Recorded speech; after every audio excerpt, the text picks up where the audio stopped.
Hello again, you're joining us on StartUp Central. Like I was telling you, not everyone is bitten by the entrepreneurial bug right from the word go. For some, that itch to launch a startup, a business of your own, comes much later in life. And on the show today, we have a man who's been responsible for pushing technology and innovation across Tata Sons Group companies. The massive conglomerate has interest from airlines to hotels, like we know. And the former group CTO of Tata Sons has now turned an entrepreneur with his artificial intelligence startup. This one is called Mylan Foundry. My colleague Rahul Dayama had a chance to catch up with him to know about the big switch that he made and how he's betting on the big tech trends as well. Take a look at this. So in some ways, actually, nothing has changed, right? So many of us work like entrepreneurs. So we work as though we are working for ourselves. And that's been the way I worked, be it at GE or be it at Tata's. And it really works even in a corporate setting. But of course, starting off on your own means many things which you had a whole team to look at. As an example, regulations. We had not only a whole team locally, we had a whole team globally. Right? So you have to be on top of those matters. You have to build the team from scratch, which we have done in the past, but we had names such as GE and Tata to draw on. Now you draw on your reputation, your co-founder's reputation, and draw the team. And again, same thing with customers. You have a reputation to draw on when you're in a large corporate setting, and you now have to rebuild that. Got it. You know, while of course it was the most exciting role to play as the CTO of Tata Sons, several group companies, and to see how technology will. It was also the most challenging part, right? I want you to be candid. Of course. Technology is changing every day. You're saying at a startup it's difficult, but at a group company level, so much more to do really. So that actually was not the biggest challenge for me, because the way I look at it is at GE we were working on a variety of technologies, right from aircraft engines to a CT machine to an ECG machine to a wind turbine.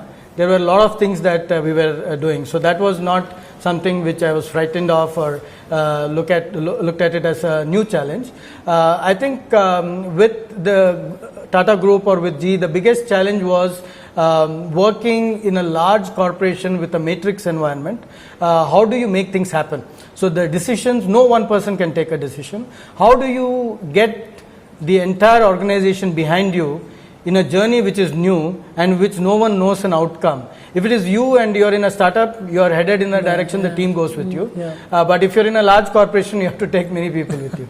Interesting. But one pet project from your earlier stint that you've been very passionate about, because at Tata's, it's also just not about business implications, right? It's about creating an impact for the country, and projects that sort of change how Indians live their lives as well. Yeah, I think you'll be hard pressed to find companies like Tata, the Tata Group, over the 150 years of its existence, the kind of impact it has in the regions where we worked and lived. Right, so that's something which you always keep with you. And even during the time I spent with the Tata Group, that's the way we thought. So who was thinking about factory workers? We thought about factory workers. So while wearables were made for consumers, not many people were thinking about the professional folks, people who were walking the shop floor, or people who were in the mines, people who were in trucks nights and days. So we made something where we could track their health and safety. So we would of course track the pulse rate, which was obvious, but we also tracked ambient gases. We looked and made sure that they were not entering zones that they were not trained for, and so on and so forth. Everything to do with their profession is what we were tracking. Again, who was thinking about folks in the agricultural field, right? So the folks who spray pesticide, who was thinking about them? So we thought about them. We created drones which would go and spray, so it would be safe way of getting the pesticide out. Also, environmentally speaking, the right amount of pesticide, the least amount of pesticide would be put out. So we did really fantastic things during that time, and I'm sure it's continuing now, including fuel cells, graphene as a material. So name it, and we were on top of it. Got it. But we were discussing this also, that there are so many Indian area-specific problems to solve. Like, take for example the issue in Delhi and how we're seeing pollution really. While we see so many aggregators, tech-enabled companies, why aren't we seeing, and I wanted to be candid, startups solving for issues like air quality that can really change how millions of people live, right? Yeah. So startups or large companies, what you have to do is follow the money, right? Where is your revenue coming from?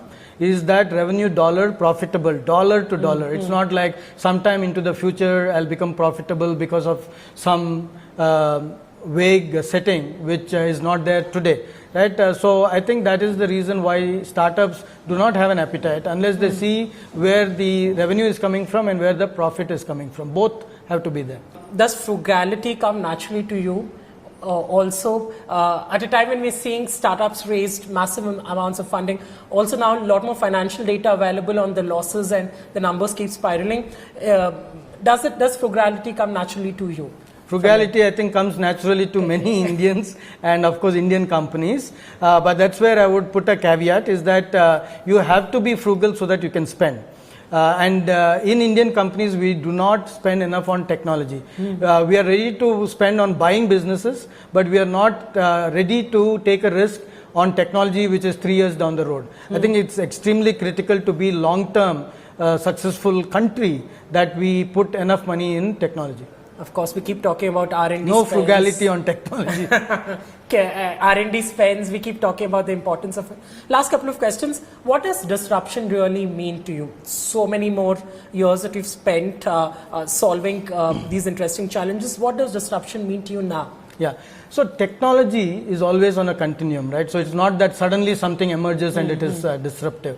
What happens is that the technology and the market, the timing becomes right, that there is a disruption which is 4x all the way to 10x, which means that a performance feature, be it the efficiency of an engine or the efficacy of a medicine or the speed of decisions, these are things which are improved 4x, then it is a disruption. What are those 2-3 technology trends that would really define India? For the next 10 years, the biggest technology impacts will come at the intersection of computing, materials and biology.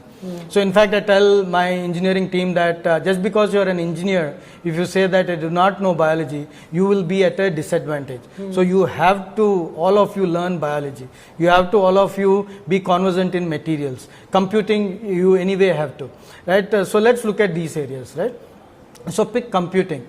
So the traditional thinking that computing has to be in a large computer, it moved to the clouds. The thinking that it has to be in the cloud, it has now moved to the edge. But that's where one of the trends is that the amount of capability on the edge has not been unlocked.